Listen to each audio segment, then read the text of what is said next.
Hello students, good morning and welcome to class 4th EVS.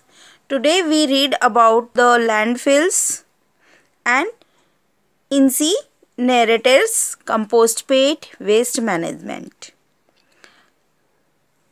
First you do this activity.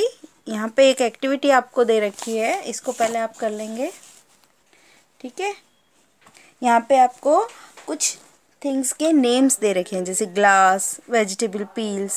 तो ये कौन से waste में आते हैं, बायोडिग्रेडेबल में या नॉन बायोडिग्रेडेबल में? बायोडिग्रेडेबल जो सड़के और मिट्टी में मिक्स हो जाता है। ग्लास हो सकता है क्या? नहीं, तो ये आएगा नॉन बायोडिग्रेडेबल में। वेजिटेबल पील्स मिक्स हो जाते हैं सड़ने के बाद, यस, तो ये बायोडिग्रेडेबल में। ऐसे ही आपको ये सब रीड करके और इनकी लिस्ट तैयार करनी है और ये रेडी करके आप मुझे सेंड कर देंगे। Then we read about landfills. The garbage that we deposit on garbage bins are collected by municipal workers and deposit in the nearest community garbage dump. जो गार्बेज हम कलेक्ट करते हैं वो गार्बेज बिन्स में collect किया जाता है। Municipal workers उनको कलेक्ट करते हैं। Municipal trucks carry the garbage and dump them in open grounds called landfills outside city limit. City की लिमिट जहाँ बंद होती है, मतलब सिटी के अंदर नहीं, सिटी से आउटसाइड जाकर वो एक ओपन फील्ड के अंदर, ओपन ग्राउंड में ये सारा कचरा डाल देते हैं। इसी को हम कहते हैं landfills. This garbage is covered with oil as well as possible to prevent breeding of insects and germs. ये सारा कचरा ऑयल से कवर्ड कर दिया जाता है, जिससे वहाँ पे इंसेक्ट्स और जर्म्स पैदा नहीं होते। Incinerators, big furnaces in which garbage is burnt are called incinerators. बहुत बड़ा सा एक बिन होता है जिसके अंदर सारा गार्बेज डाल दिया जाता है और उसे जलाया जाता है। जिसके अंदर इसको जलाया जाता है वो बड़ा वाला चूल्हा होता है, उसको इंसिनरेटर कहते हैं। They help in disposal of garbage but cause air pollution. उससे गार्बेज तो डिस्पोज हो जाता है बट उससे एयर पॉल्यूशन बहुत ज़्यादा हो जाता है। Then we read about compost pit. Compost pit क्या होता है? In villages some people dig a pit in the ground and dump their household waste in it.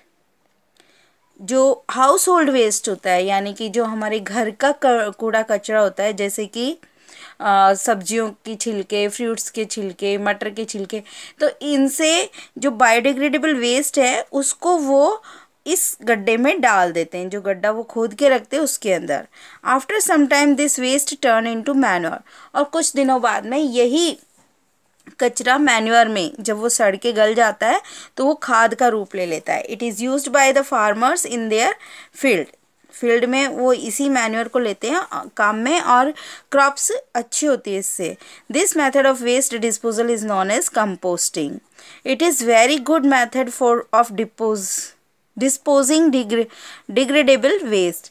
जो बायोडिग्रेडेबल वेस्ट होते हैं उनको डिस्पोज करने का ये सबसे ही बेटर तरीका है, क्योंकि इससे हम केमिकल फर्टिलाइज़र और पेस्टिसाइड से यूज़ लेने से भी बचेंगे और हमें खाद के लिए भी पैसा वेस्ट नहीं करना पड़ेगा। Waste management, if each one of us behave responsibly the amount of waste produced can be reduce. अगर हम सब अपनी रेस्पॉन्सिबिलिटी को फॉलो करें, उसको निभाएं, तो हम बहुत सारा वेस्ट प्रोडक्ट नहीं निकालेंगे, हम कम वेस्ट निकालेंगे। The best way to manage waste is to follow the 3RS rules: reuse, reduce and recycle. ये 3RS रूल्स हैं, रिड्यूस, रीयूज़ एंड रिसाइकिल। इनको अगर आप फॉलो करते हैं तो हमारे घर का वेस्ट कम होगा। So use these RS rules. We learn about them in next class and learn about the landfills and compost by the study of this topic. Thank you.